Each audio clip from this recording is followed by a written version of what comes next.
One evening, holy knights from the subjugation church head into the woods to hunt for a particular vampire named Eugene, our MC. After searching for a bit, they find him, and without wasting much time, the captain plunges his sword into Eugene's stomach, to his surprise. Apparently, Eugene is an extremely weak vampire who has long been hiding from humans. He then whispers to him that the church had spotted him half a year ago, but intentionally decided to delay his capture to build more tension among the people and gain attention. As expected, Eugene tries to fight back but ends up split in half like a loaf of bread by the captain. In his dying moment, he wonders if his entire existence was all in vain while wishing for a second chance. All of a sudden, he opens his eyes and finds himself in an old tent he used to live in before the church started hunting him. Based on the settings of the tent, he's able to figure out that he has somehow returned to the past, just before the church started hunting him. Being a weak vampire, Eugene has lived his entire life hiding in the woods from humans. Although he never thirsted for human blood by nature, he succumbed to his instincts one day, and that single mistake was what led the church to discover him. Since then, he has been living in fear and surviving purely by drinking the blood of beasts. Given that he has been granted another chance, Eugene decides to make the most of it. He heads deeper into the woods to find the master of the forest for a purpose. Since vampires absorb power from blood, the strength of the host would determine the amount of power they gain from consuming its blood. When he eventually locates the monster, it doesn't seem quite welcoming as it charges at him to attack. Given how weak he is, all the poor vamp can do is evade its attacks. Up until now, his entire survival strategy relied on erasing his presence, but now that he knows that's not going to save him anymore, he decides to change his approach. Determined to make just as little as a scratch on the monster's body, he charges at it with his sword, but to his surprise, it shatters completely upon making contact with the creature's tough scales. It is at this moment that he realizes he never stood a chance to begin with. The beast knocks him across the forest and he ends up crashing into a tree, badly injured. He had underestimated the strength of the beast. Beasts, generally regarded as roamers, are not dungeon monsters, but wild predators that wander the wilderness. Most roamers are known to appear in regions where there is mana. However, there are a few that show up in areas where there is no mana, often carrying their own mana crystals. He genuinely believes he could change the tides if he somehow got his hands on a mana crystal, but given the difference in their strengths, he knows he won't be getting a chance. The monster swoops him into a nearby pond and bites the upper half of his body, making Eugene regret throwing away his second chance as well. In the process of giving up, a glimmer of hope crosses Eugene's mind, and he realizes he can't keep living as a weakling. Determined to change the tide, he bites on the creature's tongue and sucks its blood, to its surprise. In that moment, the bald, chopped vampire transforms into an extremely ripped and majestic entity with glowing symbols all over his body. With his newly found motivation, Eugene crawls into the monster's mouth and absorbs its mana crystal, defeating it in the process. Now that he has attained this level of power, there's only one reasonable thing to do: to seize blood and victory. Still at the swamps, Eugene wonders to himself that all he wanted to do was drain enough blood from the monsters to become the master of the forest. But he has accidentally absorbed its mana crystal, making him even stronger. As a result, he now possesses the ability to turn his skin into dark scales, which could serve as a protective layer against the sun. He had found out about the forest monster when he was being hunted down by mercenaries in his past life. The monster had attacked some of the mercenaries and gotten slightly injured in the process. Eugene had then consumed some of its blood, which gave him enough power to take down a good number of the mercenaries before escaping. Even though he's now beaming with strength, Eugene knows that he still doesn't stand a chance against the knight who slayed him, so he decides he has to get stronger before taking any reckless action. Seeing how young Dirth, the knight, had easily found him, despite his hiding skills, Eugene concludes that he probably possesses the ability to find monsters, and that's why he knows hiding will not do him any favors. Shortly after, the sun begins to rise, so Eugene decides to head back to his tent, as it's too soon to test out his new powers. While he tries to leave, a little water spirit, which is used to not being seen, starts to curse him for dirtying the lake. However, it gets shocked when Eugene interrupts it, asking who it is. Surprised, the spirit switches up immediately and begins to glaze Eugene hard. It introduces itself as Mirian, the guardian of the lake. From Mirian's story, Eugene learns that it had originally been the master of the waters, up until the monster he defeated suddenly showed up 15 years ago and took over. The monster naturally would have discarded Mirian, but after realizing that other prey would not approach the dirty waters, it then enslaved Mirian because of its purification abilities. While Mirian thanks him for defeating the monster, Eugene notices one of the tattoos he has always had on his body has disappeared. He cannot recall memories from his early days, so he doesn't know how the tattoos got there in the first place. Seeing one of the 10 tattoos disappear, he assumes that he's probably being freed from a spell. Eventually, Eugene decides to leave, so he asks Mirian to protect the forest well. but Miriam is quite disappointed.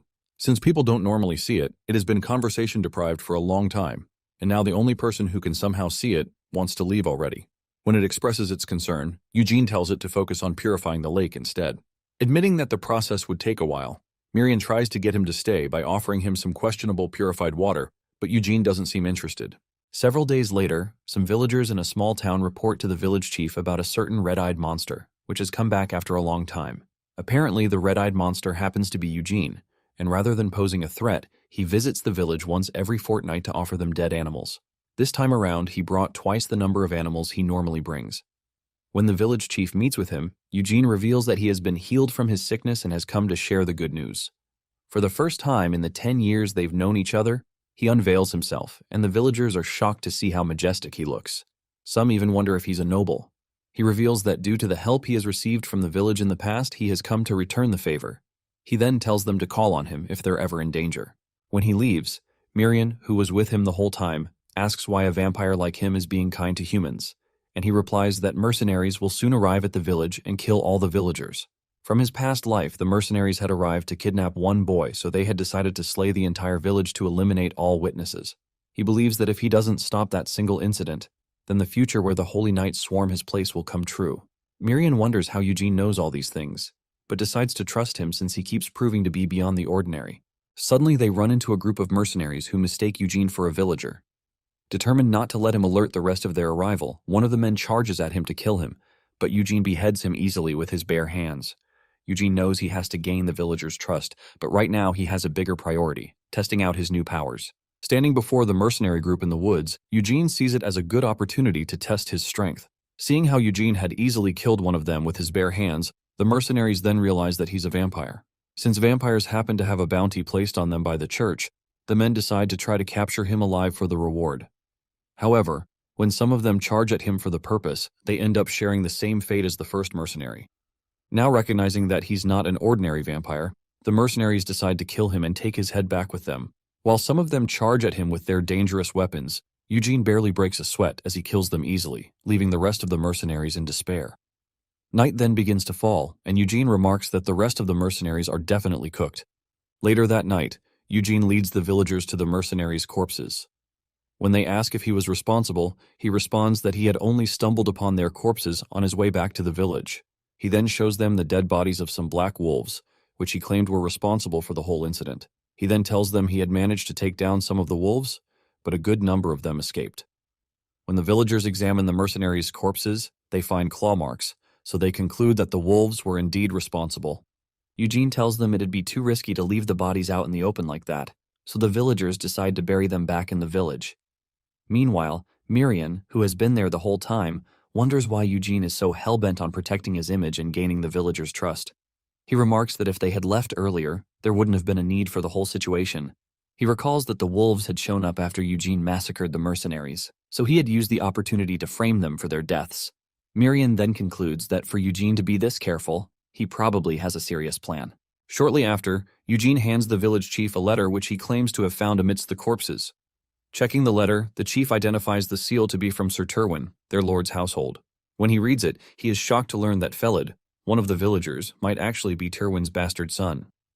A while before the black wolves showed up, the rest of the mercenaries realized that it was already too late to run, so they decided to fight to the death. Rather than taking turns to attack, they all chose to attack Eugene at once, but to their surprise, they still met the same fate. Eugene had spared one of the men intentionally and forced him to answer his questions. He had learnt from the man that they were sent by Lord Tyrwin's sons, Kamara and Verthal Tyrwin, to kidnap Felid to stir up political problems. Eugene knows the kind of person Verthal Tyrwin is, so he can say for a fact that a knight like him would never order a group of mercenaries to slaughter the villagers. He had then concluded that the massacre must have been the mercenaries' personal decision. In his past life, the disappearance of the entire village was what led to the search, which resulted in him being discovered by Verthal and young Dirth. After getting all the necessary information, he had killed the mercenary and dumped his body with the rest, before focusing on the wolves, which were already beginning to gather. When the villagers realize that they have to take Felid to Tyrwin's castle, they begin to panic because the mercenaries, whom they believe were meant to escort him back, are no more. In the midst of the pandemonium, Eugene then tells them he'd be willing to carry out the task on their behalf. When they tell him he doesn't have to go that length for them, he tells them it's nothing.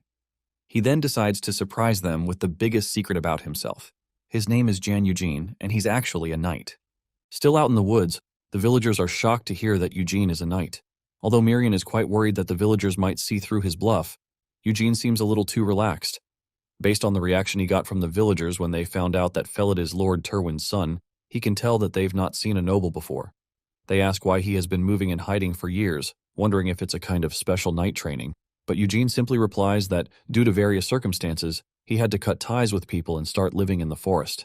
The villagers then conclude that the reason he was able to survive on his own in the forest for so long is probably that he's a really skilled knight. The village chief appreciates Eugene but tells him that their village is poor and that they are not capable of compensating a knight of his status. Eugene tells him he doesn't have to worry, as he simply requests a place to rest his head for the night. Excited, the chief invites him to spend the night in his house. The following morning, when Eugene wakes up, he decides to experiment by coating his fingers with his dark scales and holding them out in the sunlight. He's then able to confirm that indeed the scales block out sunlight, but only to an extent. Meanwhile, Miriam, who has been there the whole time, confronts him about what plans he could have to tell a lie like that. Eugene replies that humans have a tendency to trust a person's status more than their words, and that would save him a lot of stress. He adds that even though there's a chance that he might get discovered someday, it doesn't really matter because he intends to leave anyway. He then covers his body properly and heads out to prepare for the journey. Before he leaves with Felid, the village chief hands Eugene a note to hand over to Terwin so he doesn't get misunderstood. Setting out with the kid, Eugene determines that he's going to use him to become a real noble. While they advance, Eugene is quite surprised when he learns that Felid can read. Felid shares that although his late mother was of low status and didn't get any formal education, she had somehow taught him how to read. He's now shocked at the realization that the person who taught her might have been Sir Terwin. Eugene uses the opportunity to ask Felid to teach him how to read. And Felid is quite shocked because reading is fundamental knowledge for nobles. Eugene then explains that his family has long fallen, and that all this while, it wasn't letters that kept him alive, but rather a sword. As expected, Felid buys the whole story and begins to respect him even more. He then shares that he once used to have doubts about Eugene because of the kinds of rumors people were spreading about him. But now he's going to try to judge him with his own eyes, rather than baseless rumors. He agrees to teach Eugene how to read so he won't have to feel embarrassed around others. While he asks Eugene to tell him more about himself, an arrow is fired from a distance towards Felid. Thanks to Eugene's sharp skills, he's able to stop the arrow right before it hits Felid in the eye. They then recognize the people responsible as bandits. While the bandits try to intimidate and rob them, Eugene loses his shit, so he draws his sword and beheads them one after the other, putting Felid in complete shock. After taking care of the bandits, he then wonders why humans like to prey on those weaker than themselves. He then turns to Felid, asking if this is something he'll also get to understand once he learns to read. He holds the little boy's face and tells him he's free to believe whatever he wants to believe, but assures him that as long as he's with him, no single drop of blood will touch his body. Continuing their journey, Eugene and Felid get to a market where they witness some people being ripped off by some greedy merchants. Felid then tells Eugene about how the village chief always gets riled up at the way things are handled anytime he follows him to the trading arena. He then warns Eugene, in case he intends to carry out any trades, that he should be careful as well, so he doesn't get ripped off too. Eugene, however, is dead broke, so he knows that he has to at least have money before he can decide whether to be careful or not. He then decides to sell some of the black wolf leather he had taken along. When he presents them to a shopkeeper, the man seems impressed, as that kind of leather is quite difficult to come by, considering the amount he had brought as well. The shopkeeper looks at him closely to analyze his clothes, and after confirming that Eugene is just a wanderer, he sees him as an easy target to rip off. The man tells Eugene that the damage to the leather is too much, and for that reason, he'll only be paying him 18 silver coins for it.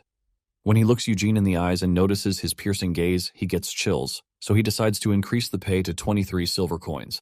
The process then keeps repeating itself until the man agrees to pay 30 silver coins for the leather. Clueless, Eugene agrees, and they finalize the trade. Later that evening, while Eugene, who had changed into some fancy clothes, sits by the fireside staring at a bunch of letters on a paper, Miriam compliments his clothes. Eugene, who didn't realize why the shopkeeper kept adding to the price of the leather, had assumed he was simply a nice person. Miriam tells Eugene he should have gotten even nicer clothes, but Eugene replies that he only needs something that can help him block out the sunlight. Miriam then cuts in, stating that, as a vampire, Eugene is meant to be living a life of luxury rather than roaming around in mid-clothing. With the amount of knowledge Miriam possesses, Eugene wonders if Miriam only lived in a swamp, as he claims. Miriam then explains that he was originally in the spirit realm and that was where he learnt everything he knows. Felid then shows up shortly after and asks Eugene who he's talking to. Not wanting to reveal Mirian's identity, Eugene simply answers that he was talking to himself. Felid then apologizes for his unruly display. Apparently, while skinning a rabbit, he had remembered the incident where Eugene beheaded the bandit group earlier that day, triggering him to start throwing up. After settling down, he decides to resume teaching Eugene how to read and write.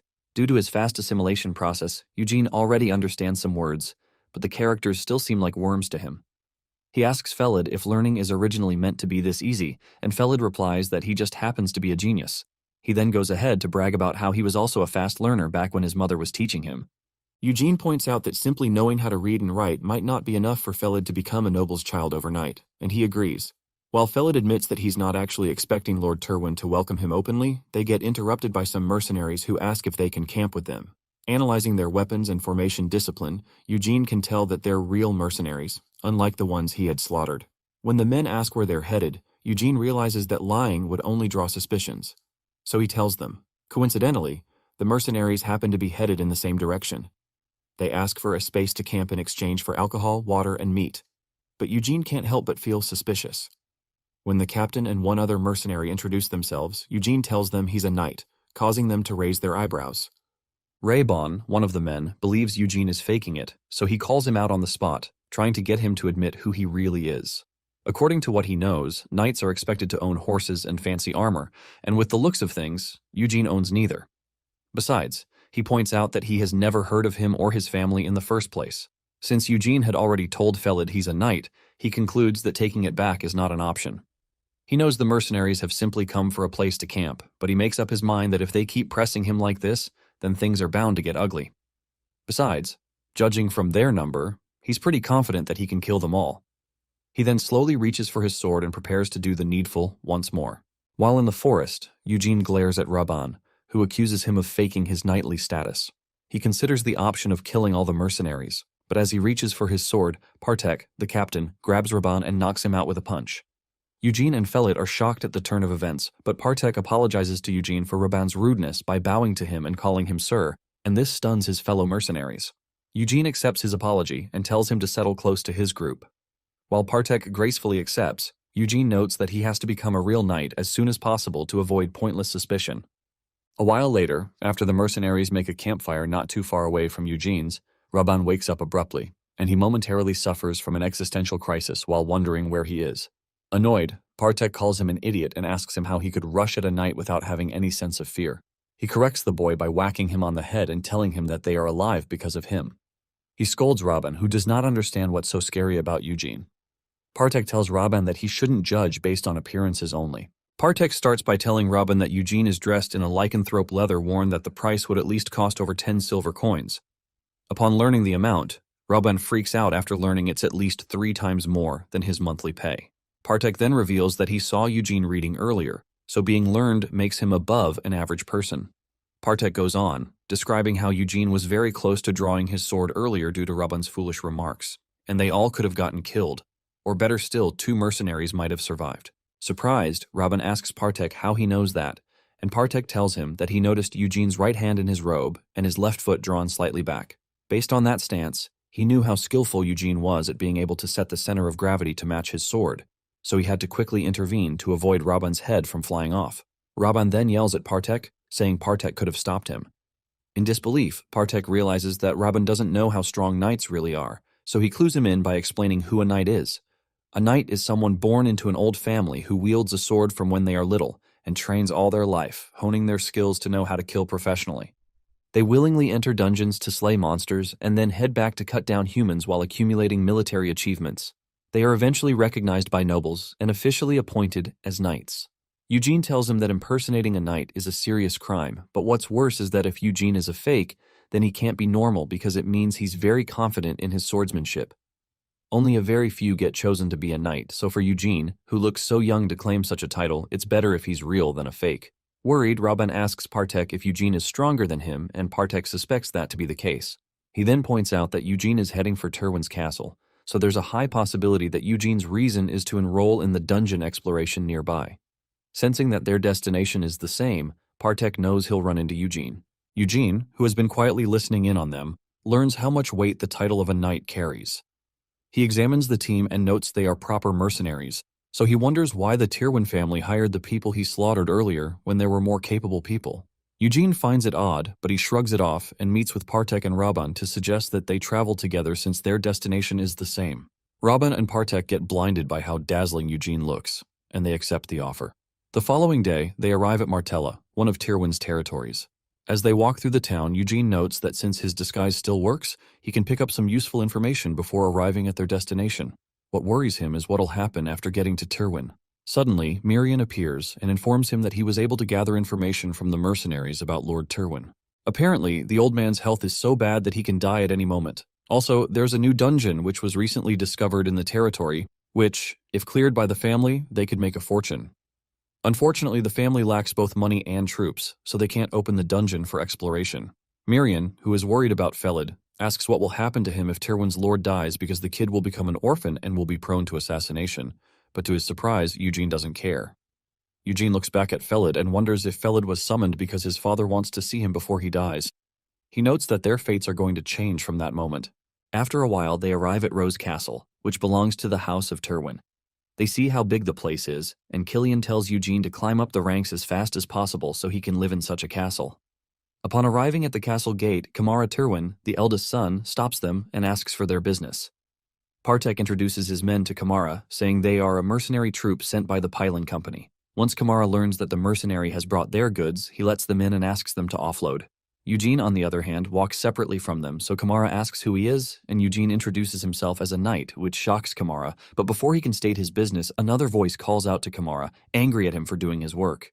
Eugene immediately recognizes the voice and sees it's Vethril, the commander of the vampire hunting unit who first discovered his hideout and tormented him in the past. At the castle gate, Vethril asks his brother why he's doing his job, then Kamara reminds him who the heir is and how he doesn't need permission to do what he wants. While the brothers argue, Eugene shows Vethril the letter from Brosdwin's chief GEV, but before Vethril grabs the letter, Eugene gives it to Kamara. Kamara reads it and learns about how the mercenaries sent to bring Felid got killed by wolves. He learns Felid is their father's bastard son and their new brother.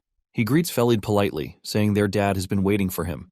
As for Vethril, he stares daggers at the boy and then orders his men to take Felid in and freshen him up. Felid is shocked when a guard grabs him and takes him in. As Vethril angrily takes his leave, Eugene tells him to wait and wants to discuss his reward. He asks Vethril to permit him to meet the lord of the castle, but Vethril angrily disagrees. He tells Eugene that their father isn't well, so he'll pay him in gold coins and demands that Eugene leave. Eugene emphasizes how hard he worked to get to the castle, but Vethril glares at him, ordering him not to repeat himself. To his surprise, Kamara agrees. The heir sees no big deal. After all, they are going to introduce Felid to their father, so there's no issue with Eugene seeing him. Vethril disagrees, saying their father doesn't wake up during the day, and it would be unwise for a stranger to see him. This makes Kamara tease him, indirectly reminding him who the heir of the house is. He then apologizes to Eugene, saying he can't meet with their father based on the schedule Vethril has provided. With that, he dismisses Eugene and takes Felid inside. Eugene realizes that Kamara had no intention of letting him see their father from the very beginning. Suddenly, a tall man carrying multiple men calls out to Vethril and dumps the men on the floor like a sack of potatoes. He explains to the shocked noble that the men were caught stealing from the villagers instead of training, so he brought them to him. He then asks Vethril for permission to kill one of them to serve as an example to the others.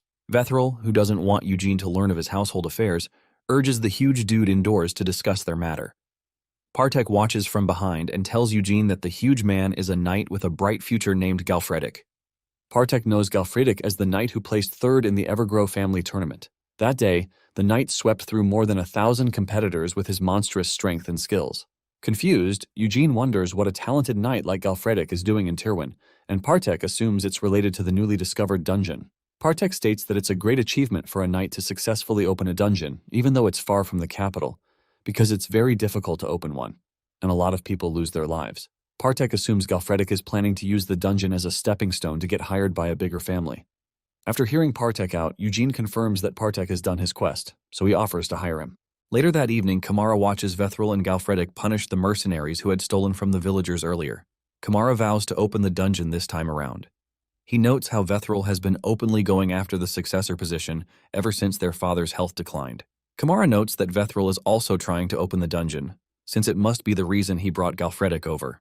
While lost in thought, wondering who to employ to help open the dungeon, Kamara hears a knock on his door. His servant then tells him Eugene wants to see him. Surprised that Eugene is still around, Kamara lets him in.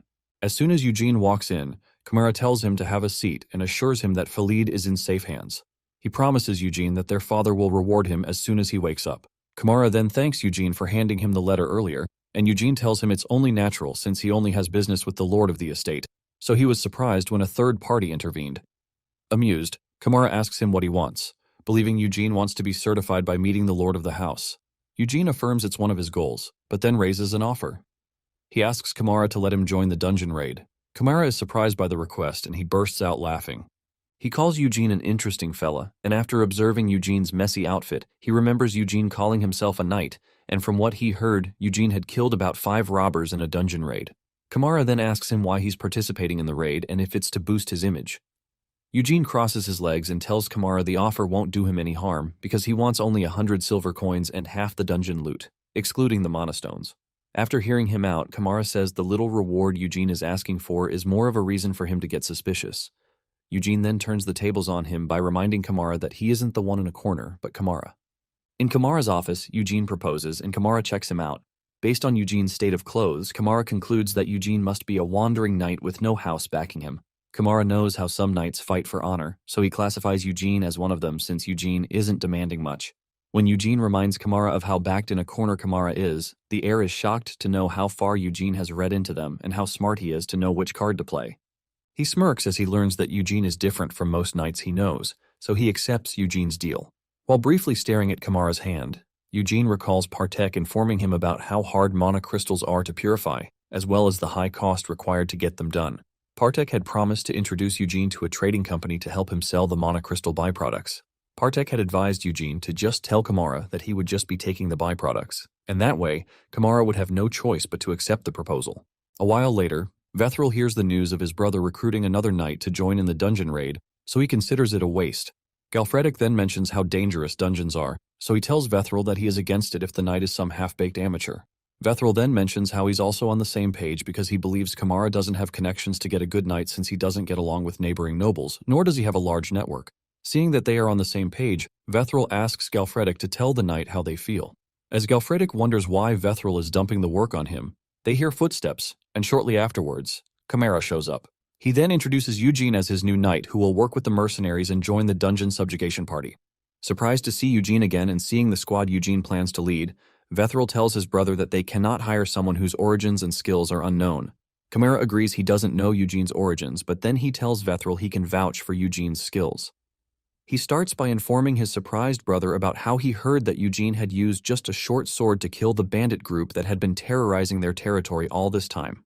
As Kamara vouches for Eugene, Galfredic throws a dagger at Eugene, but Eugene parries it at the last minute. Everyone is shocked by the sudden occurrence. Galfredic then apologizes for his rudeness. He walks up to Eugene and says Eugene seems to have grown up quite sheltered since he doesn't have scars or sunburn. He then asks Eugene if he can test his skills. A few moments later, the two knights are in an arena, and upon hearing about the duel, the townsfolk hurry there to witness Galfredic, the man who not only came third in a knight's tournament, but is rumored to possess the strength to rip apart a beast with his bare hands. As they gather, many of them already feel sorry for Eugene before the match starts. Galfredic smiles as the match is about to begin. He takes out his sword, strikes the knight dueling pose, and Eugene does the same, and it surprises the huge knight. The referee signals the commencement of the match, and the men clash evenly with their swords.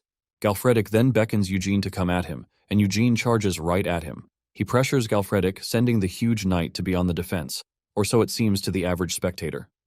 Partek then explains to Raban, who is cheering for Eugene, that Galfredic is simply sizing Eugene up and is willingly letting himself be pushed back. Galfredic parries all of Eugene's attacks and notes that they are cruder than he expected. He cannot see a particular style of fighting, and he notes that Eugene isn't a polished swordsman. Still, Eugene gives the vibe of a person who grew up in the wild. As Galfredic deflects Eugene's thrust, he asks Eugene to confirm the authenticity of him being a knight. At the arena, Galfredic confirms Eugene isn't a knight. He calls Eugene's stance sloppy and says Eugene is just relying on his physical abilities. The huge knight tries to educate Eugene on what it means to be a knight, but Eugene tells him he talks a lot. Galfredic then promises to shut up if Eugene beats him up. The huge knight then goes on the offense, surprising Eugene by almost making a see-through hole through his neck, but Eugene parries the attack by deflecting it to the side. Galfredic then follows up with a heavy swing, which pins Eugene's sword to the ground. Then he throws a roundhouse kick with his weight, but Eugene quickly holds up his sword to block it. He stops Galfredic's shoe sole from being printed on his cheek, but the force sends him crashing into the wall. While others are shocked by the outcome, Vethril considers it expected, so he asks eagerly if Eugene has passed out, but to his surprise, Eugene asks him who did, and then charges right at Galfredic. He strikes Gal quickly, and the huge knight notes that Eugene learns quickly. Gal parries the attack and tries to slash at Eugene, but Eugene evades it before returning a wide slash with all his might. Gal does the same, and their sword shatters upon contact. The crowd watches in awe as the men drop their broken swords and clamp their hands. Eugene overpowers Gal, and for the first time, Gal is surprised that a smaller man is physically stronger than him. He admits Eugene's strength, but then plans to use his superior experience against the self-proclaimed knight.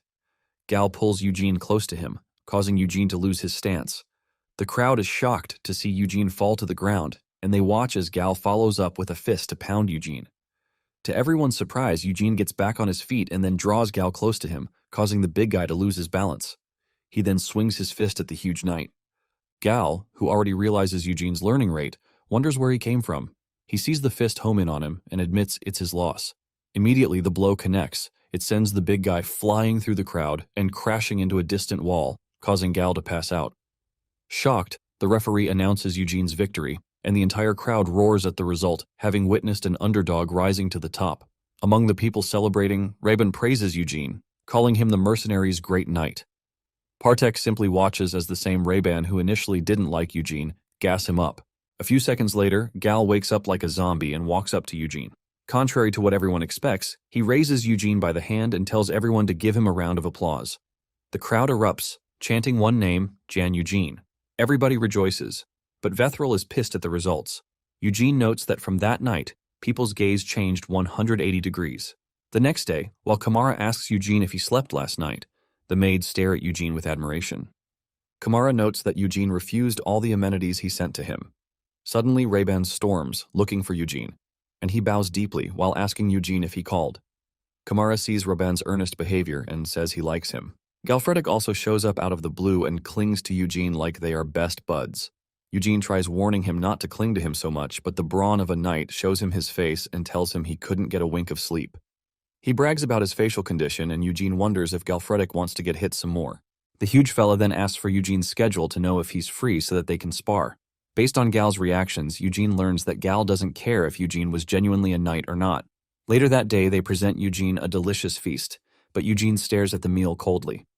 His manservant and maid, whom Kamara had assigned to prepare his meals, act jovial towards him and try to make things up to his standard as swiftly as possible. Miriam then appears and has fun watching how worried Eugene is, knowing fully well that if he eats the food prepared for him, it'll trouble his system. While the hater watches with amusement, Eugene accepts the workers' sentiments before telling them he'll handle his meal by himself. Worried, they try talking him out of it, but Eugene tells them to tell Kamara he meant it when he said he liked being alone. This is because Eugene has been used to living alone for over a dozen years.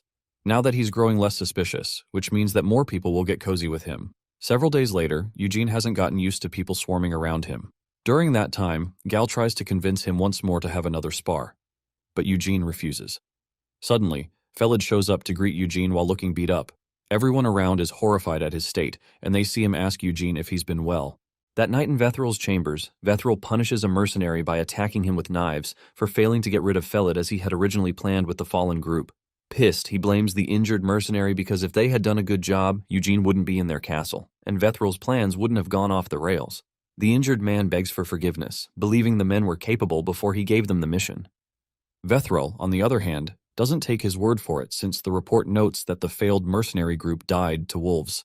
He grabs the man and gouges out his eyes while everyone in the room is horrified by the sight and the screams. After getting his fill, Vethril wonders how to get rid of Felid since he cannot kill him in the castle.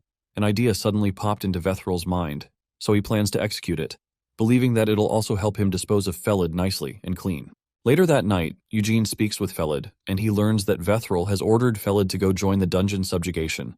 Felid complains because he had known that coming to the castle would lead to his death, but he didn't expect he'd be sent to the opening of the dungeon. Eugene then reveals how the mercenaries who were slaughtered by wolves were sent by one of his brothers, which meant that the mercenaries were initially on the way to the village to harm him. Despite all the despair going through Felid's mind, Eugene tells him there's a way for him to live, and for that he must become Eugene's servant.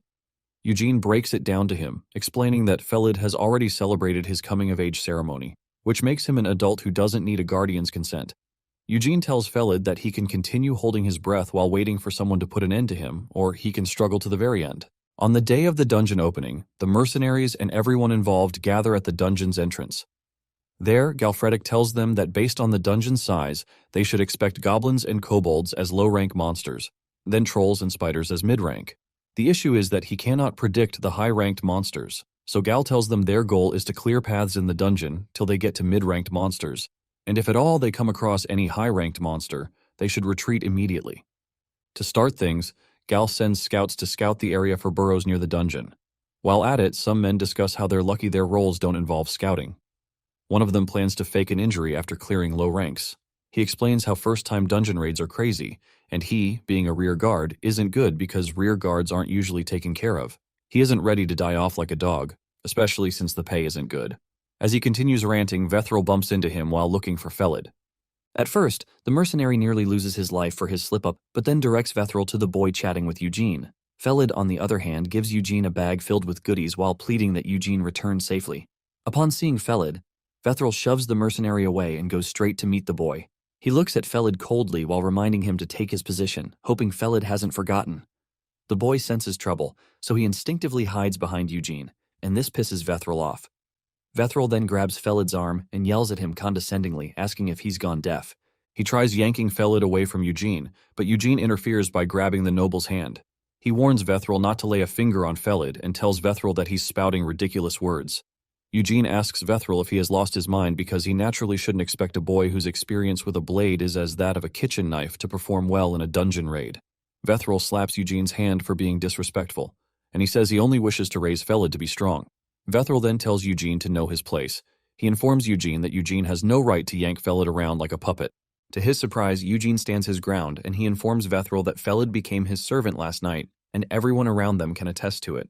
With the crowd watching, Eugene tells Vethril that they share a bond thicker than blood, which means that if Vethril lays a single finger on Felid, he'll consider it a challenge to him. Eugene moves close to him and unsheathes his sword for a bit, while indicating that he can use Vethril for practice if Vethril violates the rule he just made. Vethril gets mad at them all and yells, saying that taking care of another family's bastard child is not as easy as they think, and if they think they are helping Felid, they will just block the boy's future. On the contrary, some merchants happily discuss the expected raid because not only do they have two knights whom they believe they can never match up to, but there are also a lot of skilled mercenaries. Vethril gets worked up after listening to the men drowse his threats. Suddenly, Kamara shows up and offers support to Felid, sticking with Eugene. He reminds Vethril that Felid has undertaken his coming-of-age ceremony, which means the boy is an adult and he can make his own decisions. While watching the siblings, Eugene notes that Felid is a prey that the predator has confirmed, and the best situation for the weak boy is to form a pack. Eugene watches as Vethril, the predator, cannot do anything to Felid, who is surrounded by strong people.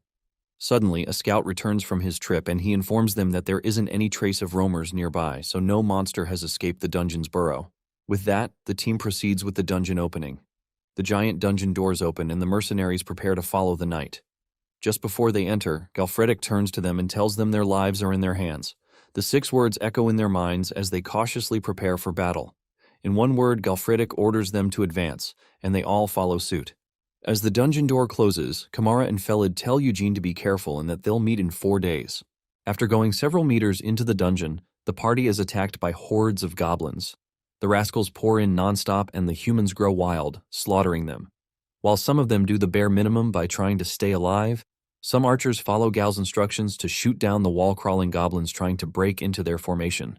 The lighthearted try running back to the dungeon door to escape, but they realize they've been surrounded by goblins. Thankfully, Gal shows up and talks some sense into them. He announces that they are at their safest when they are together. So he hurls his men back into position and yells at them to fight. After witnessing their poor performance, Gal notes that he is at fault for hurriedly selecting the mercenaries for the mission. Now he wonders how he plans to subjugate the dungeon with such people. Suddenly, Gal hears that more monsters are approaching from the rear and right ahead. He curses while demanding that they switch to a 2-pronged formation, but to his surprise, Eugene dashes into the rear to solo the monsters. Gal tries warning him how dangerous it is to go in alone, but within seconds, he hears clanking noises. They are shocked when they see Eugene's mask flying towards them, so Gal quickly orders Partek to follow him. As they run to the rear, Gal wonders how far Eugene ran within that short period. He suddenly stops when he sees Eugene holding a glowing flower and reporting how he has killed all the goblins that appeared at the crossroads. The weirdo then shows them the plant, while wondering what it is. They are all shocked that Eugene doesn't even know what the plant is. Yet he's that strong. After taking out the monsters on sight, the party takes a break and treats the wounded. While at it, a squad meets Eugene and show him the mana crystals they've gathered. Eugene looks at the crystals disappointedly after noting that the ratio and the amount of monsters they've killed so far don't match up. Not only that, the crystals are very small in size, and they are blue compared to what he got from the roamer. Miriam appears and also looks disappointed after seeing the crystals. He notes that the quality of a mana crystal is directly proportional to the strength and size of the monsters. Curious, Eugene asks Miriam if wild roamers have bigger crystals. Miriam disagrees, saying that roamers are simply monsters that escape from the dungeons, and it doesn't necessarily mean they'll have bigger crystals. Miriam says roamers with big crystals are rare and hard to find. As Eugene thinks back on that alligator, calling himself lucky for getting its crystal, Miriam concludes, based on the rate they are getting crystals, that it's pointless to gain favor and enter dungeons from nobles.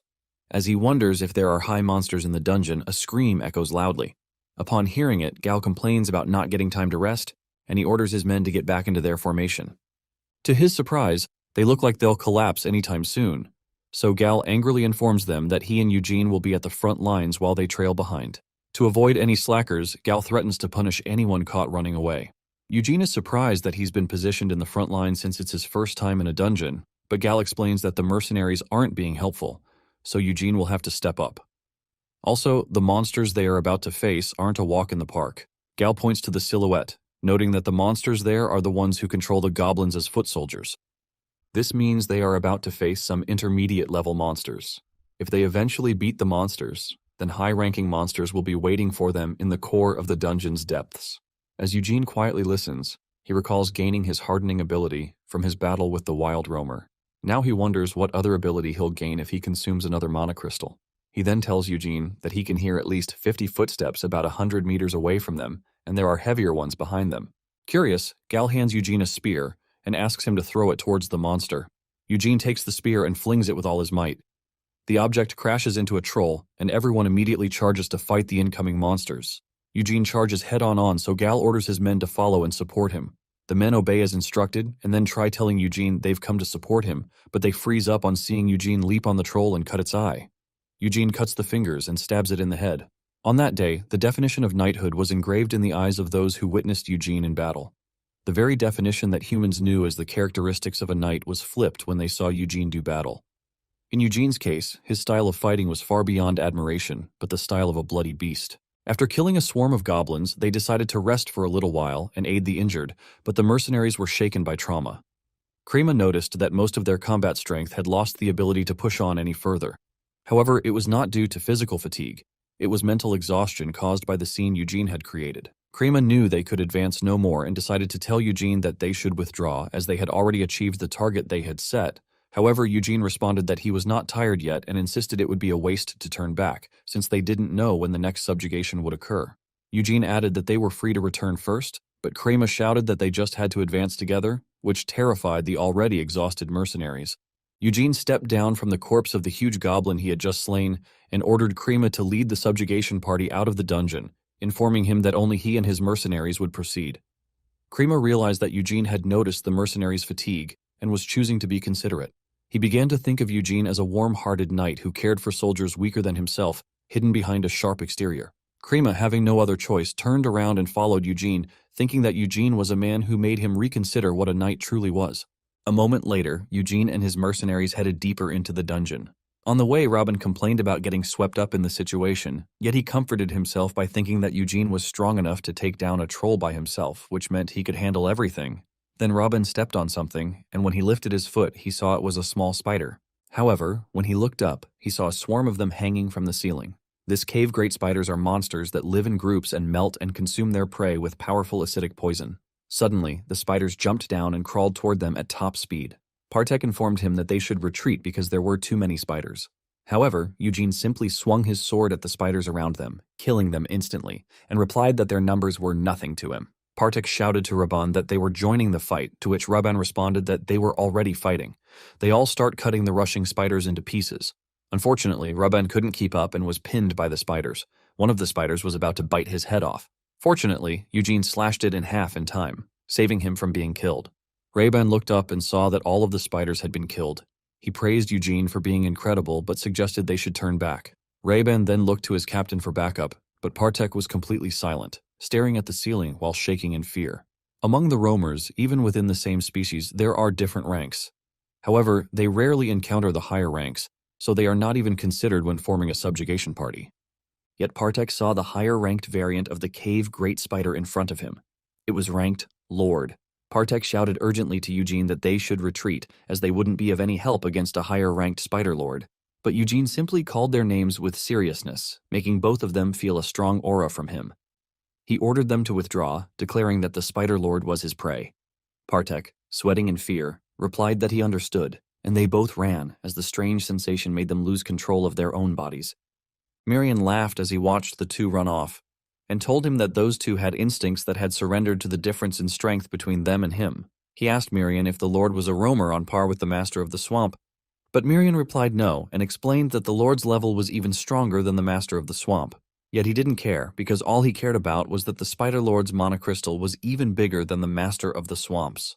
The Spider Lord then screeched loudly, shaking the entire dungeon cave, but he confidently told it to struggle all it liked. After all, the harder it is to open a treasure chest, the greater the excitement for what's inside. The next day, a small spider was heading toward the cup of tea, but it was cut in half before it even landed. The second ability Eugene gained from consuming the mana crystal of the Spider Lord was camouflage. By reinforcing his skin and using camouflage to replicate human skin, he was finally able to stand under sunlight. With that, the inconvenience of having to avoid sunlight was greatly reduced. A lady then noticed that he was walking around without his mask and asked why he had worn it all that time just to hide such a beautiful face. The noble ladies were deeply attracted to him and tried to flirt with him, but he felt uncomfortable, and it didn't help that Miriam was teasing him as well.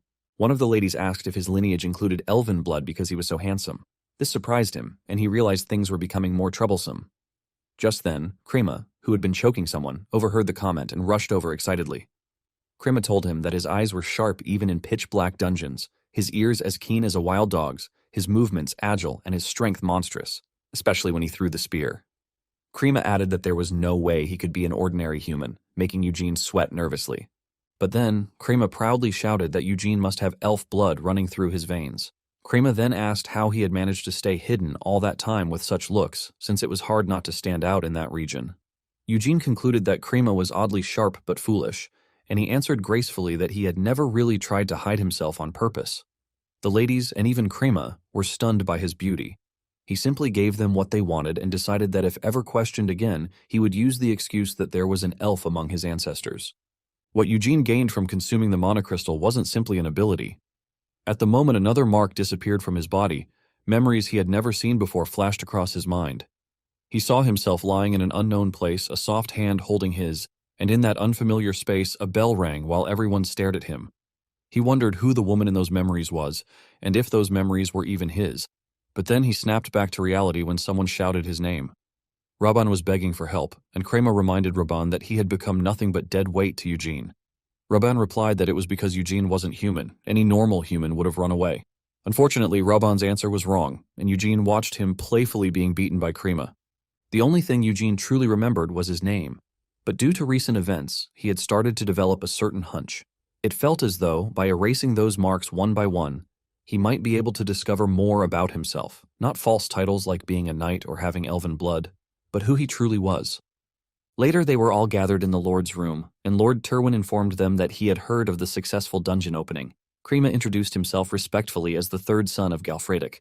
Observing this, Eugene copied him and introduced himself as the eldest son of Eugene. The Lord praised them and handed something to Eugene. It was a certificate that guaranteed his identity as Jan of House Eugene. He accepted it and thanked the Lord warmly. However, the Lord then coughed harshly, which worried Kamara. The Lord confided in Kamara that his brother's ambitions weighed heavily on his mind, preventing him from dying in peace. Kamara assured his father that he would safely and properly guide the domain he had built over a lifetime. Yet, the Lord reminded Kamara that the domain was nothing more than dust and earth, and that a lord must always look after his people, not his land, and lead them. With those final words, the Lord released his last breath and passed away.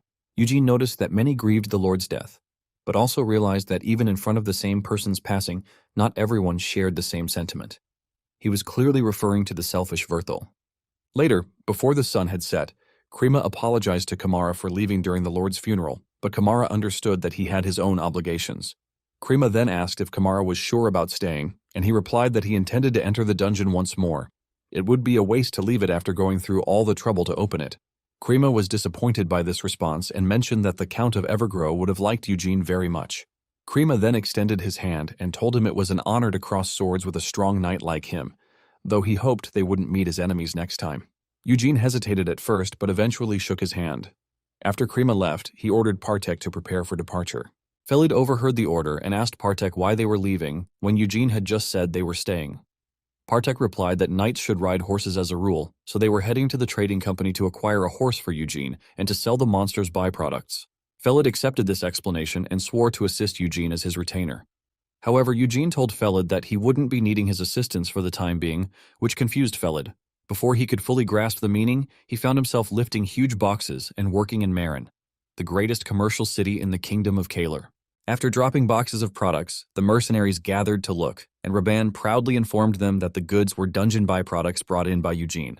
The mercenaries recognized Eugene's name as the one who had ripped off a troll's head while it was still alive in the dungeon, and they excitedly took a closer look at the items in front of them.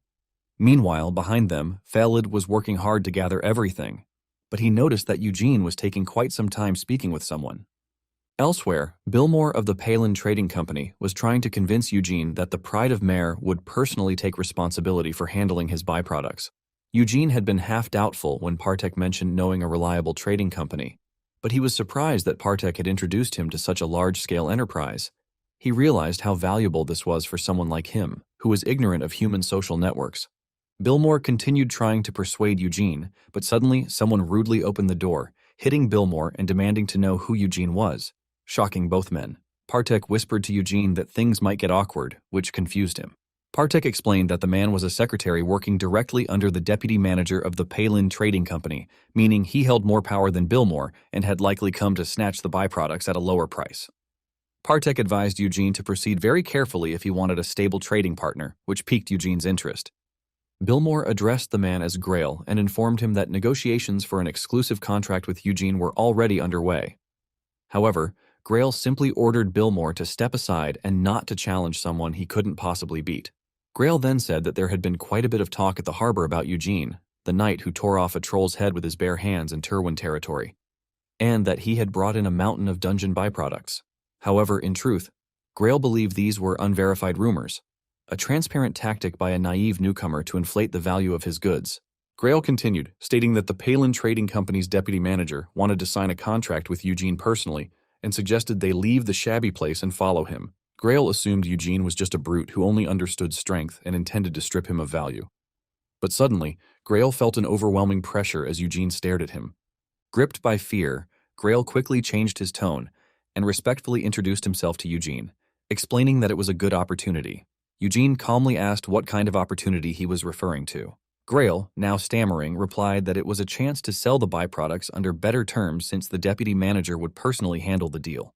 But Eugene wasn't convinced and intensified his stare, pushing Grail further into fear. Grail apologized again, insisting that he hadn't meant to be disrespectful. Still, Eugene didn't back down, and eventually Grail had no choice but to flee in panic, shouting that he would return another day. Billmore was moved to tears, having just rejected a contract with the deputy manager on Eugene's behalf, though he didn't fully grasp the implications. Nonetheless, he swore to offer Eugene his full and unwavering support, begging him to reach out whenever he needed anything. Billmore then excitedly asked when they would begin the proceedings, and Eugene replied that they would start immediately. Meanwhile, at the Palin Trading Company, Grail reported to the deputy manager that Eugene had rejected their offer and confirmed that he was no ordinary man. The deputy manager told Grail to raise his head, explaining that knights often acted out of honor or pride. She added that they could simply make things difficult for Eugene in their own way, since merchants like them had power through money and goods. She noted that it wouldn't be particularly hard, especially against a penniless knight without even a proper horse. She then ordered Grail to deliver a gift to Eugene, one too valuable for a poor knight to refuse. Elsewhere, Felid asked Eugene if he was ordering him to stay and continue selling the byproducts, to which Eugene replied yes. Felid didn't understand and asked if it was because his skills were still too lacking to accompany him. Trying to persuade him, Felid promised to begin sword training immediately. Eugene simply asked what a retainer's role was, and Felid responded that it was to serve the knight, both in battle and daily life. Eugene praised his understanding and explained that his current task was to serve in daily life as his retainer. He instructed Felid to sell the byproducts he brought back from battle and accumulate funds, declaring it the mission his knight had assigned him. He turned to leave, telling Felid he could figure out the rest while living and working with Billmore, who would teach him plenty about business, in all sorts of ways. Felid felt disappointed, but reminded himself that, if not for Eugene, he would have died long ago. Throwing a tantrum now would be disgraceful. However, his spirits lifted when Eugene told him that once they had saved up some funds, he would consider teaching him the sword and that someday Felid would have to support his battles as a true retainer. Felid was overjoyed and swore to follow his orders. The next day on the street, Eugene realized how quickly money vanished, even though they had only bought the bare essentials. Miriam cried as he hugged the empty money pouch, lamenting that their purse was so thin, even his heart felt hollow. While Miriam was acting, Eugene noticed something to the side, a set of shining armor. Partek told him it was plate armor, a true dream for every knight. When Eugene asked if it was expensive, Partek explained that it wasn't just expensive. Even wealthy knights often passed down such armor through generations, making it highly valuable. As Eugene stared at the armor, Raban suddenly shouted his name and ran toward them at full speed, informing them that a massive roamer horde had appeared just outside Marin. Raban explained that the roamers from the forest east of Marin were pushing into the city, and that local guilds were barely holding them back. Partek suggested they should participate in the subjugation, but Eugene asked why. Raban dramatically responded that unlike dungeons, which had owners and commission fees, roamer hunts were free. Marin, being a wealthy merchant city, was the perfect place to sell monster byproducts and loot at high prices with no transport costs. Raban shouted that it meant a huge pile of money, and without hesitation, Eugene said they should go, because there was no reason to hesitate. Suddenly, someone stopped them. It was Grail, holding a horse and panting with exhaustion. Grail proudly declared that the deputy manager had sent a warhorse as a gift. He explained that the horse had a glossy black mane as smooth as silk, tightly woven muscles, and was a thoroughbred with a distinguished pedigree. Eugene asked if the deputy manager had truly given it to him. Though intimidated by Eugene's gaze, Grail managed to answer yes, and assured him it was just a gift, with no strings attached. Eugene rushed over to the horse, which purred upon meeting him. He then leapt smoothly onto the saddle and told Grail to thank the deputy manager for the gift before riding off to rake in some money. Raban calmly told Partek that Eugene was already gone and asked what they should do. Partek, baffled by the question, shouted at him to run after Eugene, leaving Grail behind, stunned and speechless. Moments later, in Marin City's eastern outer forest, goblins were feasting on a human corpse when they heard a horse approaching. Before they could react, their heads were severed from their bodies. Miriam noted that the scale of the horde was enormous, as they could already see the roamers from their location. He guessed that most of the Marin Guild members might already be dead. However, Eugene responded that it was good news. He didn't like sharing loot. A few minutes later, Eugene arrived at the scene and saw a few soldiers doing their best to fight off the roamers, while a knight was surrounded by orcs. The knight proudly shouted at the orcs that they would not advance unless they killed him. But as the orcs furiously closed in, his horse reared up in fear and bolted, throwing him to the ground. The knight, still trying to maintain his dignity, introduced himself as Madrika, but his confidence wavered when one of the orcs shattered the ground in front of him. He looked up to see the orcs ready to crush him into pieces. As they moved to finish him, Madrika screamed and called for help in fear. But luckily for him, Eugene threw a spear in time, piercing an orc's skull. Eugene rushed forward and effortlessly cut down the orc surrounding Madrika, saving him in mere seconds. Amazed, Madrika asked his name.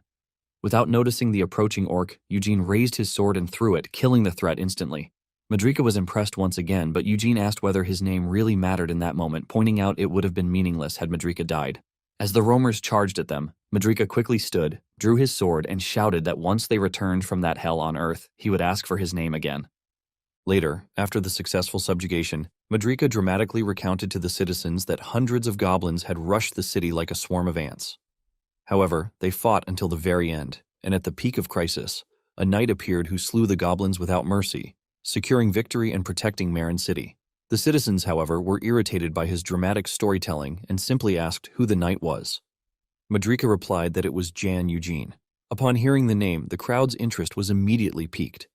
They remembered Eugene as the knight who subjugated the dungeon in Tirwin territory. The citizens began shouting Eugene's name, hailing him as a hero, and praising him enthusiastically. Louis Pailin, the current mayor of Marin and former representative of the Palin Trading Company, observed the city's admiration for Eugene and remarked to his granddaughter Priscilla, the deputy manager of the company, that the more Eugene's fame grew, the harder he would be to control. He asked her if she was sure it was wise to leave him unchecked. Priscilla assured Louis that everything was under control. In fact, she hoped Eugene's reputation would continue to rise, because the higher one soars, the greater the fear of the fall. She then asked Louis if he knew about the squire traveling with Eugene. He asked if she was referring to Felid, the one supplying the byproducts to their company. She confirmed it and revealed that her investigation had uncovered that Felid was an illegitimate child of the Tirwin family. She explained that it seemed Eugene was trying to secure a large fund through business while sponsoring the illegitimate child of the Tirwin family. If they could secure both, it might lead to a relationship with the future head of Tirwin. Louis was impressed by Priscilla's plan and realized that her intent was to buy the loyalty of a knight who was sponsoring a noble bloodline. He decided to send Eugene a gift and mask his true intentions by claiming it was the mayor's duty to reward the hero who saved the city. Louis told Priscilla he would put her in as a referral and instructed her to make good use of the opportunity, which she confidently accepted and thanked him for. Later that night, at Priscilla's mansion, she sipped her tea calmly and reflected that those who thirst will eventually come to the water's edge.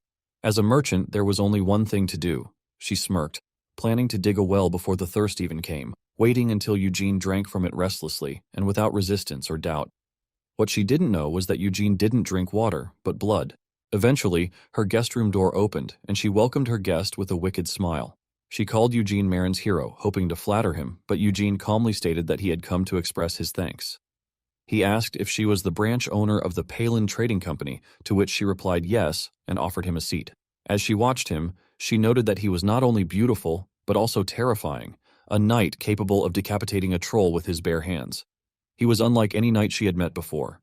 She complimented the armor he wore, a gift from Louis, and informed him that it had been commissioned from the best workshop in Marin.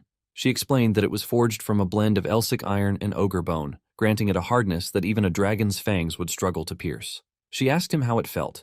He replied that he could count on its sturdiness in the next dungeon subjugation, and thanked her for the excellent lodging and meals, noting that his mercenaries were in good condition as a result. However, he also stated that he had not done any of it in expectation of receiving rewards. She laughed at his humility and was about to bring up her proposal, but Eugene stood before she could finish her sentence. He told her he would take his leave as he was a busy man. Surprised, she asked if he was leaving already, but he simply turned around and replied that he might stop in Marin again once the Tirwin dungeon was subjugated. That was all he could offer her. To her further disappointment, he added that his contract only covered dungeon byproducts and that this would be their final meeting.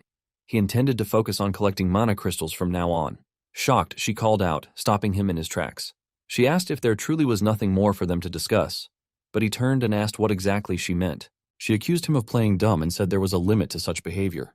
She reminded him that they had gifted him the most expensive full-plate armor in Marin, a pedigreed warhorse, their finest hotel accommodations, and high-end cuisine. She pointed out that the byproducts he had sold were not nearly enough to cover even half of those services. She asked if he was truly going to pretend he didn't understand the cost of everything he had received. She added that he should have learned by now, as a former squire, that nothing in the world came free. Finally, she threatened to expose him, saying that if he refused to repay them, the people of Marin who praised him would discover that he was nothing more than a shameless knight who knew no honor. This enraged him. Eugene didn't respond at first, but then smirked and said it was ridiculous. He reminded her that she had ordered him around upon their first meeting and had dumped unwanted gifts on him as she pleased, yet now she was demanding payment for those very gifts. He then glared at her and asked whether a mere merchant was trying to threaten him. Her people were terrified, while his merchants were satisfied. He approached her and told her she had misunderstood him. He informed her once again that he had already made a contract with the Palin Trading Company through Billmore, and as long as she continued to quietly purchase his goods, he couldn't care less what the people of Marin said about him. Leaning closer, he warned her that, as she herself had said, everything has a price. So if she continued to run her mouth, she would soon find out for herself what that price truly meant. Turning around once more, he stated that from the outside it only looked like Palin was colluding with the city of Marin to persecute the knight who had saved it. He warned them that if that's how things continued, then during the next crisis, not a single knight would be willing to step forward for Marin. Robin and Partek followed him as he walked out, but before they left, Partek turned to Priscilla and remarked that it was truly unfortunate. He added that if her approach had been different, they certainly could have built a good relationship. Stunned by a mix of fear and embarrassment, Priscilla nevertheless managed to calmly beg Eugene to stop. She bowed before him and sincerely apologized, admitting she had been discourteous. She acknowledged that her desire to gain the upper hand had clouded her judgment and asked to start their relationship anew. She explained that they would maintain the existing contract with Billmore but wanted to add a few clauses and swore that there would be nothing for him to worry about. Priscilla had encountered countless knights who wagged their tails the moment lavish patronage was offered. To her, most so-called knights were fools chasing fame and wealth. But she realized Eugene was different. He was too dangerous to toy with. She cursed herself for misjudging him and now understood why her merchant instincts screamed that she mustn't let him go. Fortunately for her, Eugene sat down, agreeing to at least hear her out, but warned that it had better be a very tempting offer. She felt immense relief and thanked him for his mercy. Later, Eugene and his mercenaries were on their journey again. Miriam was admiring his new suit and loudly declaring that he was the coolest in the whole world, while Eugene simply brushed off the compliment. Partek informed him that he had secured a very favorable contract and explained that the Palin Trading Company was so large and far-reaching that it couldn't be ignored. Partek added that Palin had hundreds of branches throughout the Roman Empire, with Marin as their main base, and they primarily conducted business with noble houses that owned local magic domains, such as House Tirwin. Partek assured him that Palin had been extremely generous in offering unlimited dungeon and labyrinth mediation across its branches. At that level, it might even be more beneficial than receiving an appointment from a noble house. Partek then praised Eugene for his brilliant push-and-pull negotiation. But Eugene admitted he had only said those things because he was annoyed. Suddenly, they heard someone mockingly ask if simply wearing shiny armor made someone a knight, and a bald man teased Eugene for having a pretty face that couldn't possibly wield a sword properly. Miriam was angry, but Eugene ignored it. Kamara then approached to greet him, and Eugene dismounted his horse, asking if he should call him Lord Tirwin. Kamara told him to use whatever title he preferred and commented that Eugene had changed quite a bit. Eugene asked about the current situation, and Kamara replied that instead of being humbled, Verthel had simply hired new mercenaries again. But something was off. Eugene asked what he meant, and Kamara reminded him of the mercenaries who had been killed by the Black Wolves, as they were a particularly nasty group. For some reason, the mercenaries Verthel had brought this time gave off a similar feeling. Kamara then informed him that he would serve as the commander of the dungeon subjugation party. The bald man spat in anger at the announcement and asked sarcastically if he'd become commander if Eugene died in the dungeon, which made his group laugh and angered Kamara. The bald man clarified that it wasn't something he really wanted to say, but a dungeon wasn't a picnic. He added that human life in a dungeon was as cheap as a fly's, and they had to prepare for the worst. Smirking, he looked at Eugene and sarcastically said he would be counting on him. Eugene calmly responded that it wasn't a bad idea. If he died, the bald man could take over as commander. He then announced that they had countermeasures in place and would move forward at once. Miriam complained about the bald bastard, and Eugene assured him that he already knew. It was clearly one of Verthel's tricks, intending to use the mercenaries to get rid of him inside the dungeon. Eugene and his mercenaries entered the dungeon first, followed closely by the suspicious mercenaries. Eugene had a feeling the subjugation might actually be entertaining. A moment later, Eugene was busy killing roamers along the way, neatly piling up their corpses. He moved with no effort, while the bald man began to realize that Eugene's reputation wasn't exaggerated. Eugene was standing at the front handling the work of 100 men alone, while the other mercenaries practically just stood and watched. To the bald man, Eugene was like an overwhelming wall, a massive shield before them. He gripped his sword tightly, waiting for a single opening, just one chance to let his poison-coated blade graze Eugene's infuriating face. Eugene then informed everyone that up ahead was the area where only mid-rank monsters appeared, and from that point on, he could no longer guarantee their lives. Only those willing to take that risk should follow. He emphasized especially to the bald man and his squad that only those confident in keeping up were allowed to proceed. The bald man confidently replied that if Eugene was going, so were they, believing it to be their chance. Raban chose to follow, but Partek stopped him and told Eugene that they would wait for a bit. Raban was confused, and Partek explained that Eugene had a different plan in mind. Deeper in the dungeon, Eugene recalled the last time he had come with Krema. It was far less entertaining without him. Thinking back, Eugene realized that while he had only observed Krema briefly, he could tell Krema was an exceptional leader, one who knew how to lift morale at key moments and personally take on the most dangerous roles at the front line. With Krema, they could have cleared this dungeon safely, even with a mismatched party. Curious, he wondered how Krema would have handled the current situation, then turned to see the mercenaries drawing their weapons behind him. Eugene was pleased they had finally decided to drop the half-hearted act. He told them that if they were so eager to die, he would gladly oblige. Mirian gathered water around him, confusing the mercenaries. But Mirian simply laughed and unleashed a strong wave, extinguishing all their torches. Panic spread as they were plunged into darkness. Some couldn't believe Eugene could use magic. The bald man tried to calm his group and ordered them to relight their torches, unaware of the red eyes watching them in the dark. One by one, they were killed. In the pitch black, all they could hear were the screams of their comrades. Even when they tried to fight back, they could see nothing, and they were slashed and stabbed in the chaos. After a minute of screaming and begging, the bald man finally managed to spark a light using 2 stones. He cursed them, desperate for flame. But before he succeeded, he noticed the screams had stopped. The silence made him sweat with fear. Suddenly he heard footsteps approaching.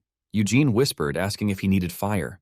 Then Eugene took the bald man's hands and helped him light the stones, mockingly telling him that he'd help if he was having trouble breathing, and that human eyes were terribly inconvenient in the dark.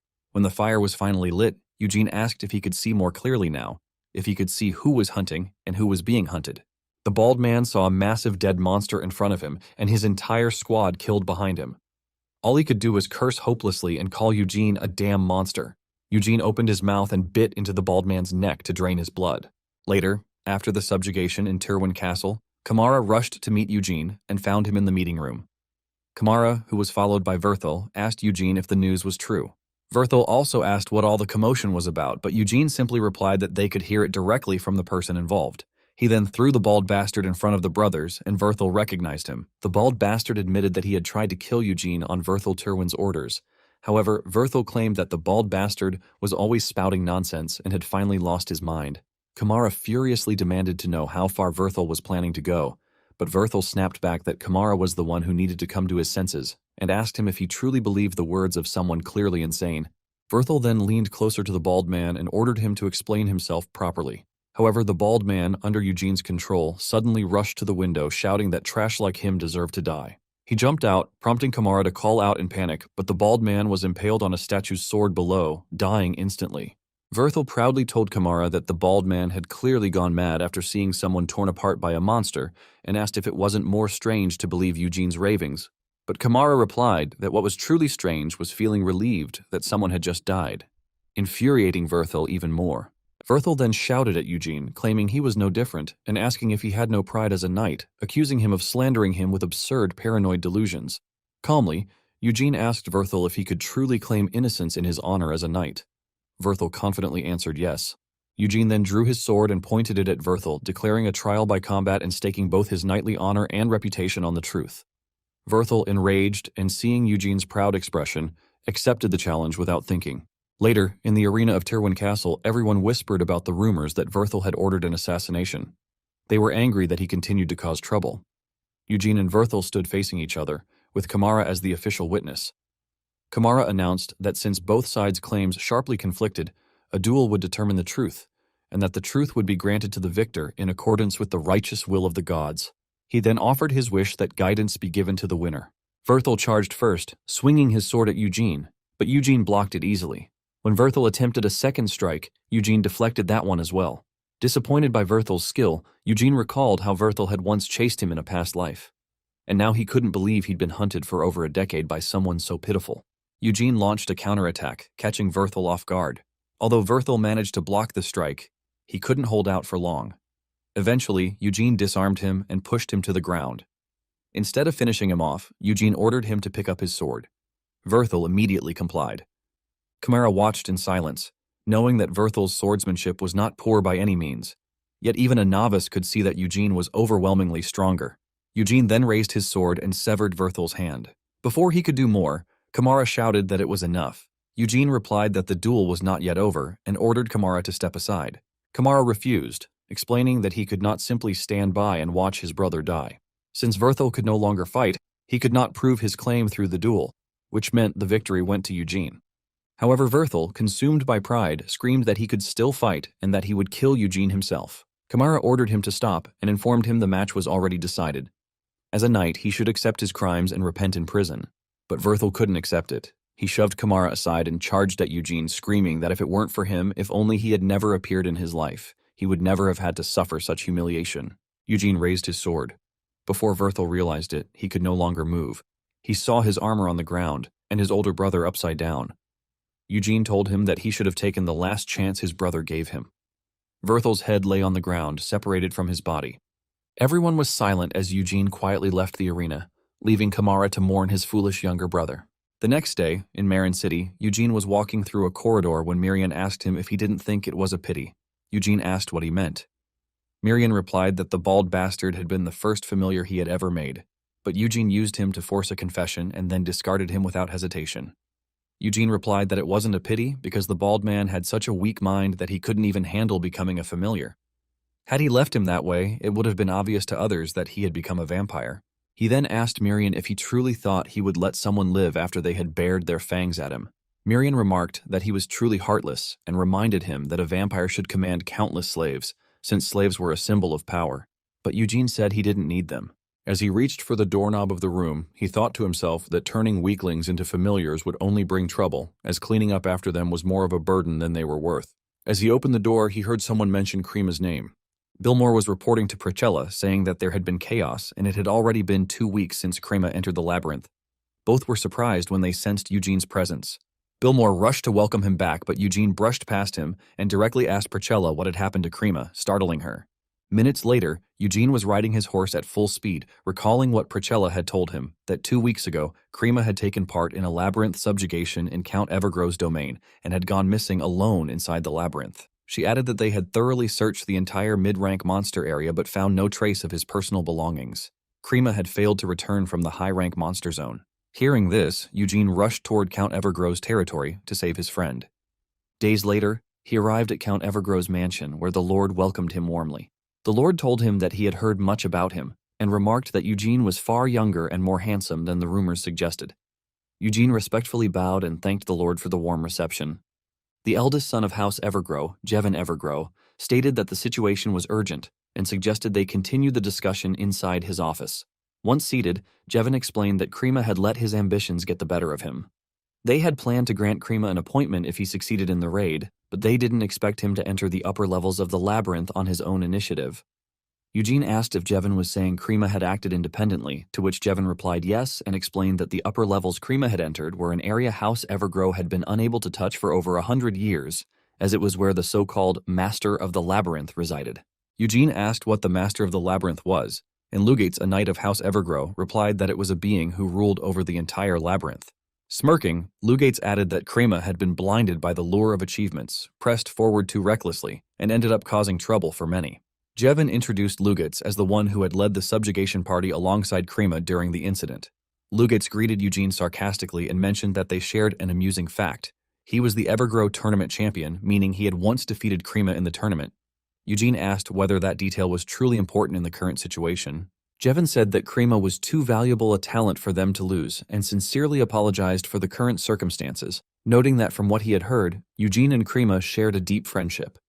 Eugene agreed reluctantly, which made Mirian laugh silently to himself. Jevin assured Eugene that they would offer their full support as Krima's close friend and informed him that, for the past 100 years, every attempt House Evergrow made to subjugate the upper levels had ended with the entire party going missing. Because of this, once someone had been missing for over a month, they officially declared them dead. Jevin then asked if Eugene understood what he meant and warned him that Krima had been missing for 3 weeks. If they couldn't find him within the next week, there would be no hope. Eugene immediately stood up to begin the search, but Jevin stopped him, stating that a labyrinth was not a place to enter like a city marketplace. He told him a subjugation party would be prepared within 3 days, with Lugates leading, and advised Eugene to rest and recover until then. Though suspicious, Eugene thanked him. Before he left, Jevin informed him that they had recently hired a mage and that the mage would be assigned to assist him as additional support. Later, in the streets, Mirian was furious at Lugates' attitude. He believed that Krima, while perhaps appearing a little lacking, was too strong to have gone missing easily. Mirian cursed both Lugates and Jevin, while Eugene noticed several inconsistencies. He remembered that before parting ways, Krima had told him he would have the credit for the dungeon opening raid officially recognized and would receive an appointment from the Count of Evergrow. Krima had also asked him to join him and make an impression. Eugene was sure Krima's appointment should have already been decided, yet now it seemed he had been subjected to another test. This made Eugene question why they had changed their minds. Furthermore, he doubted that Krima would act impulsively out of greed.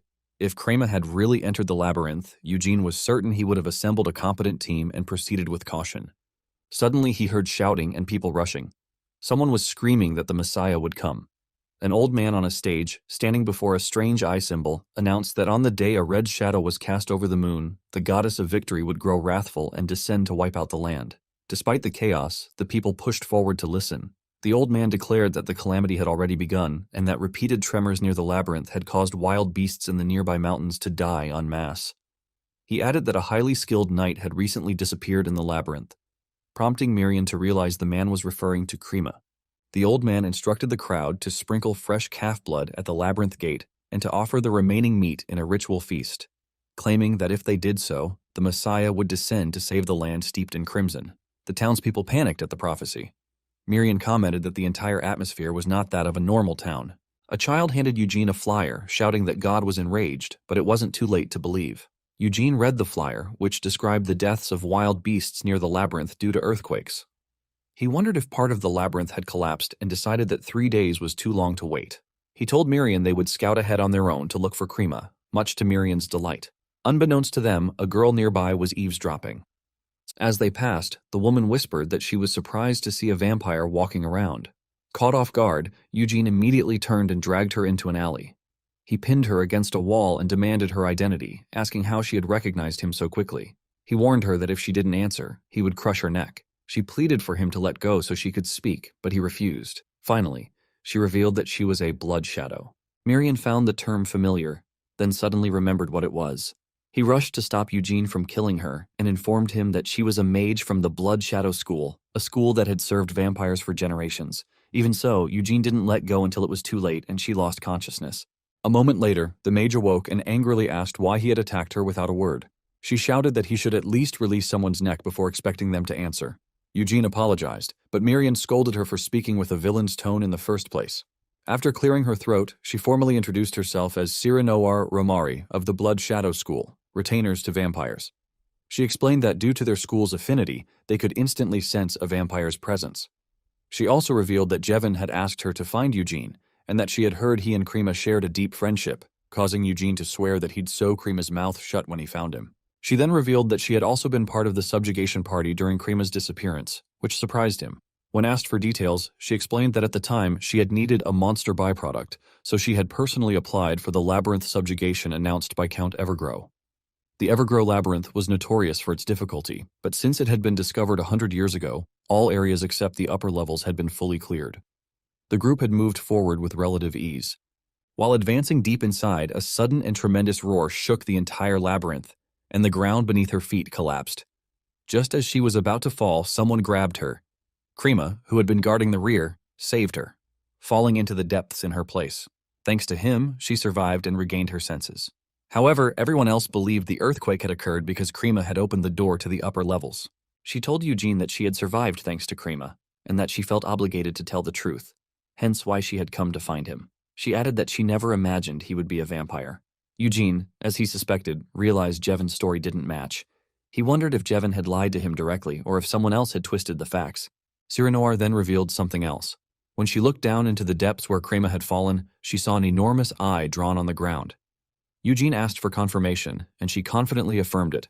He then recalled the flyers handed out earlier by the cultists in the plaza, and was stunned to realize that the image on the flyers matched the symbol she described.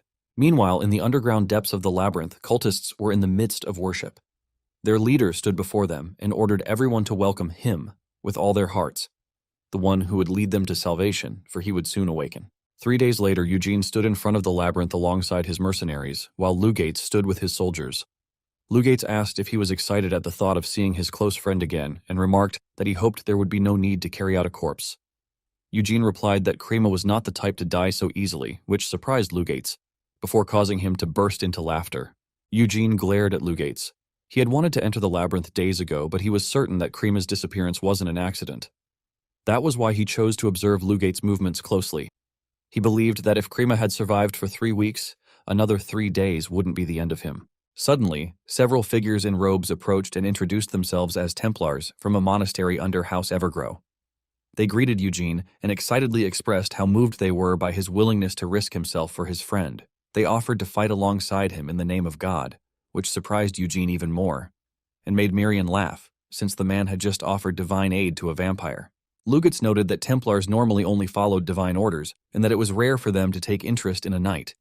He added that Eugene could consider changing his class to Holy Knight later, if he wished, prompting more laughter from Miriam and Sierra Noir. Eugene, however, continued to glare at Lugatz with suspicion. He then ordered Partek to step aside with him for a moment, and Partek followed immediately. A short time later, the group was inside the labyrinth. After some progress, they paused to rest briefly. Miriam was amazed by the amount of water energy present, while Eugene observed that unlike a dungeon, the labyrinth was an artificial space, deliberately arranged to ensure that survival was at least possible, yet monsters still inhabited it. He thought to himself that if things ever turned dire, hiding in a place like this and living on might not be such a bad option. Suddenly, Lugatz approached and commented that it was indeed a fitting place for evil beings to lurk and hide. He complimented Eugene on his skills, pointing out that not a single man had died so far. But Eugene merely asked how much farther it was to the spot where Crema disappeared.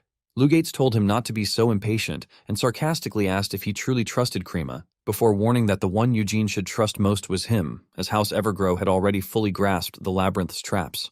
Still, he admitted there were casualties every time. Laughing, Lugatz told him to consider them offerings to hope, since they would all make it out alive, an attitude that angered Eugene. Suddenly, the labyrinth began to shake. Lugatz immediately ordered everyone to prepare, explaining that the layout of the labyrinth was changing. He told Eugene that they had reached the section where the walls constantly shifted and where the shortcut to the upper levels could be found. Sierra Noir shouted that it was an earthquake, but Eugene focused his attention on Lugatz and asked where exactly the shortcut was. Lugatz replied that it was right where he stood. Then, slowly, the walls began to shift and closed in, separating Eugene from Lugatz. The area changed around them. Sierra Noir asked in a panic where they were, but Eugene quickly concluded that it hadn't been a natural earthquake at all. Crema had been framed, caught in a trap that Lugatz had clearly seen coming. He was still trying to figure out Lugatz's goal when Sierra Noir called to him. Turning back, he was stunned to see Crema tied to a cross, bleeding heavily. He rushed over and checked his friend's pulse. Relieved that Crema was still alive, he knew that if they got him out and treated him quickly, he could be saved. But then Miriam shouted that something was off. He had been sensing something below them for a while. Suddenly, a strong wind began swirling around them, and a bright red light appeared above. From the wall, two enormous red eyes with sharp teeth and a long tail emerged. It was a minotaur, its body cloaked in pink flames. Sierra Noir asked in disbelief how a minotaur could be there, but Eugene quickly ordered her to protect Crema. He then rushed at the monster, using stones to leap into the air. He raised his sword to strike, but before he could land a blow, the minotaur unleashed a blinding flash of light and a powerful wind that hurled him away, along with Sierra Noir, who had been guarding Crema. The minotaur drew a black scythe and raised it above Crema. Eugene panicked at the sight. Before he could react, the monster slammed the scythe shaft into the ground, causing a massive shockwave that shattered the area around them. Crema fell through the fractured floor, and Eugene, even more frantic, dashed toward him and tried to catch him. But a magic circle activated beneath Eugene, halting his movement. Furious, he demanded to know what Sierra Noir was doing. She explained that the monster was a minotaur, an extremely powerful creature even among high-rank monsters. She added that even a vampire could die fighting it, which enraged him further. He pointed his sword at her, warning that she had overstepped her bounds. But she simply apologized and explained that she couldn't just stand by and watch a vampire charge to his death. She warned him that if he rushed in recklessly, his chances of victory were slim, and if he truly wanted to save Crema, he would need to calm down and properly assess the situation. After taking a moment to cool his head, Sierra Noir muttered that she couldn't believe a minotaur was inside the labyrinth. She had expected a cyclops at worst. While Eugene was thinking, the wall behind them opened. Then a voice mocked her for underestimating Sierra Noir, surprised that she could even use earth magic. It was Lugatz. He said that she had barely survived thanks to Crema, and that he had assumed she was just an eccentric who could make chimeras at best. Eugene immediately grabbed Lugatz by the neck, furious that he was the one who had left Crema in such a bloody state. Lugatz teasingly raised both hands and explained that he had only brought Eugene to Crema because he looked so desperate to see his friend again, but noted that Eugene was much ruder than the rumors had suggested. Then, with ease, Lugatz broke Eugene's grip and tightly grabbed his hand. Eugene, angered, rushed to pull off Lugatz's glove, revealing a pink mark on the back of his hand. Sierra Noir recognized the mark, and Eugene asked if he was correct in guessing that Lugatz's brute strength wasn't his own. Sierra Noir explained that the mark was a magic formula used to inherit someone else's power. Initially, it had been used to pass power between humans, but once people began inheriting the strength of non-human beings, it was completely banned, making it a forbidden spell. However, Lugate scoffed at the idea, calling it foolish. He claimed that forbidden spell was just a cowardly excuse made up by those who wanted to monopolize power.